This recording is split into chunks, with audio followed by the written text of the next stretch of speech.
endless possibilities. I was full of energy, but also full of confusion. I wanted answers, but I was too proud to admit that I didn't even know the right questions. Back then, I thought I had everything figured out. I believed that success was a straight line, that happiness was something you could earn like a paycheck, and that the opinions of others were the measure of your worth. I was wrong. If only someone had handed me a letter back then, something to guide me, to warn me, to remind me of what truly matters, that's the letter I wish I had received. A letter that said, slow down, listen, don't waste your years trying to impress people who don't care about your soul. Build something deeper. But no letter came. Instead, life became my teacher, and its lessons were sharp, sometimes cruel. I learned through failure, through loss, through nights when the silence was so heavy it felt like it was crushing my chest. I used to think pain was a punishment. Now I see it was shaping me, carving away my illusions, forcing me to look at who I really was beneath the mask I wore for the world.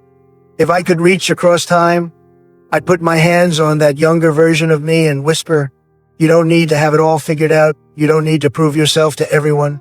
What you need is to pay attention, to treasure the moments that seem small but will one day mean everything. This is why I write now, because maybe you are where I was, confused, searching, restless. And if these words can save you even a fraction of the pain I carried, then this letter 20 years late will finally serve its purpose. If I could put just one truth into that letter, it would be this: time is not infinite. At 20, I thought the days were endless. I believed there would always be another chance, another tomorrow, another season to finally get it right. But the years slip away quietly, like sand between your fingers. One day you look back and realize that decades have passed while you were waiting for the perfect moment. I wish someone had told me, stop waiting. Don't wait to say what you feel. Don't wait to chase the dream burning in your chest. Don't wait to forgive or to love or to live fully. Tomorrow is never promised, and regret is heavier than failure. Back then, I wasted so much time trying to be what others wanted me to be. I ran in circles, chasing approval, applause, and recognition. But applause always fades. Approval is never enough. Recognition is like smoke. You reach for it, and it disappears. If that letter had been in my hands, it would have said, choose carefully where you spend your time. Every yes to something meaningless is a no to what matters most. Protect your hours, guard your days like treasures, because once they're gone, they never return. And I would remind myself that life is not about rushing to the finish line, but about how you walk the path. 20 years ago, I walked fast, but I didn't see. I moved forward, but I didn't grow. Today, I understand it is not speed, but direction that decides where you end up. So I would write, don't waste time living someone else's story. Write your own before the ink runs dry. If my younger self could read this letter, I would tell him something he would not want to hear. You will fail. Not once, not twice, but many times. And that's not the end of you, it's the beginning. Back then, I feared failure like a plague. I thought falling down meant I wasn't good enough, strong enough, smart enough. I wore success like armor and avoided anything that could make me look weak. But failure has a strange way of teaching the lessons success never could.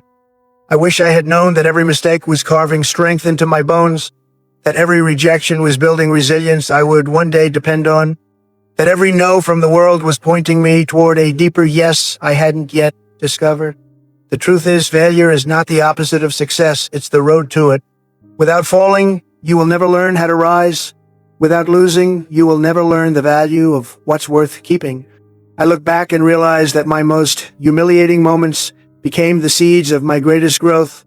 The contracts I lost, the friendships that ended, the projects that collapsed, all of them pushed me toward the person I was meant to become. Is less than. If only I had seen then what I see now, I would have embraced the failures instead of fearing them. Is less than. I would have walked into them with open eyes, ready to learn, instead of resisting and wasting years in denial. Is less than.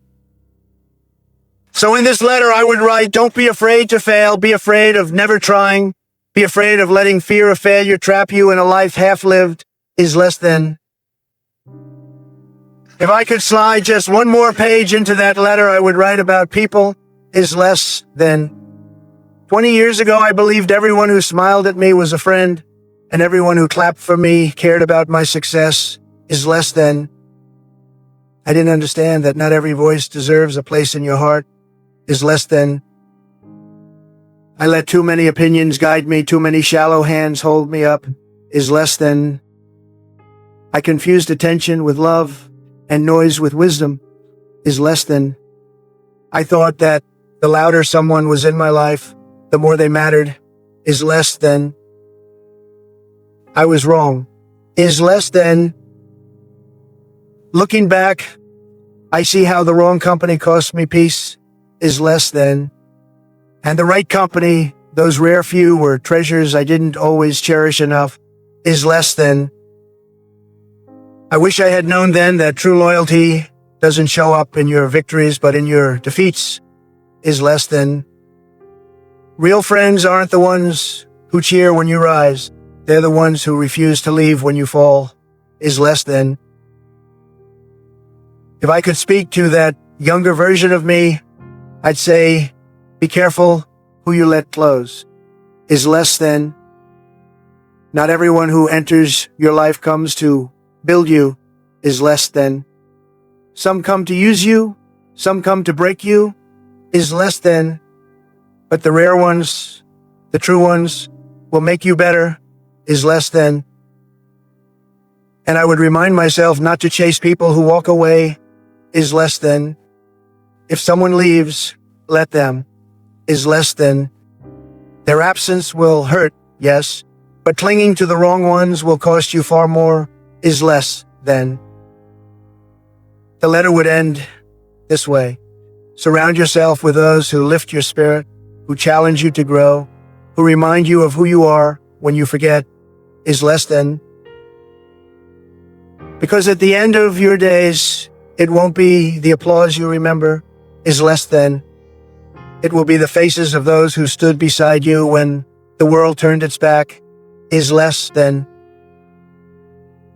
Achievements, it's measured in moments, the quiet laughter around a dinner table, the comfort of a hand holding yours in silence, the peace of knowing you are truly present, not just physically, but with your whole heart.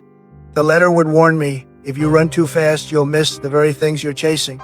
And by the time you realize that those moments will be memories you can never get back.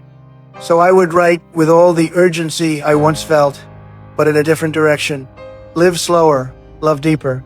Listen more, because in the end, it's not about how much you built, it's about how much you truly lived. And so this is the letter I wish someone had given me 20 years ago. It may have spared me some pain, some wasted years, some sleepless nights, but maybe it had to be this way. Maybe the lessons had to be carved into me, not handed to me. Maybe the journey itself was the letter all along. Still, if these words find you now, then perhaps they will serve the purpose mine never did. Perhaps you will pause where I rushed. Perhaps you will notice what I overlooked. Perhaps you will live with the kind of presence and courage I spent too many years searching for. If I could put one final line on this page, it would be this. Your story isn't finished. Don't let regret write the ending. Don't let fear choose the next chapter. You hold the pen. You hold the power to write differently, to live more fully, to love without holding back. I can't go back and give this letter to the younger version of me, but I can give it to you. And maybe that's what matters most, not the words I missed back then, but the words I can offer now. So take them, carry them, let them sink deep into your heart. And when the years pass, as they always do, look back with gratitude, not regret. Because life is fragile, yes, but it is also beautiful. And even 20 years late, the right letter can still change everything.